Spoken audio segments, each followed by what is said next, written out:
السلام عليكم يا حبايبي، ازيكم عاملين ايه؟ النهارده هنعمل مع بعض فيديو بسيط وخفيف، وهي كفته بالبرغل. فقلت اعملها معاكم واوريها لكم. جبت نص مفروم وهنحط عليه البرغل، وهنحط حبه كزبره، وهنحط التوابل عباره عن فلفل اسمر ومعلقه بيكنج باودر وبهارات وبصل باودر وتوم باودر وجنزبيل وملح.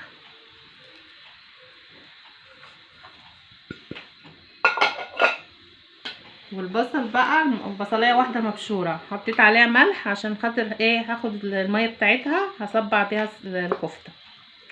والطبق ده فيه معلقه صلصه وحبه زيت صغيرين، وهحط عليهم ميه البصل واصبع بيهم الكفته واوريكم هعمل ايه.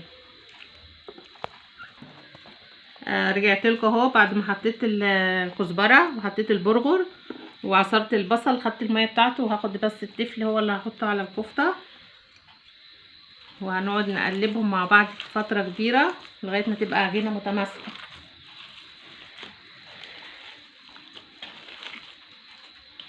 يلا. بصوا حبايبي اهو شكلها بعد ما عملت حطيت عليها الاضافات اللي وريتها لكم، وهصبع معاكم صباع اهو عشان تشوفوها على اي حاجه عندك في البيت، اي حاجه تعملي عليها صبعي عليها.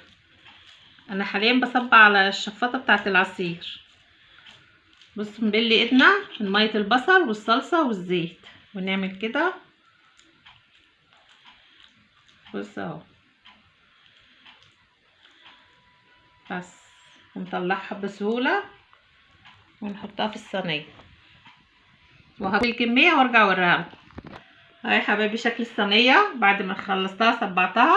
هوريكم بقى هندهنها اللي هي ميه البصل ومعلقه الصلصه وحبه زيت صغننه، هندهن وش الصوابع وندخلها على الشوايه، واول ما هتخرج من الشوايه هوريها لكم ان شاء الله.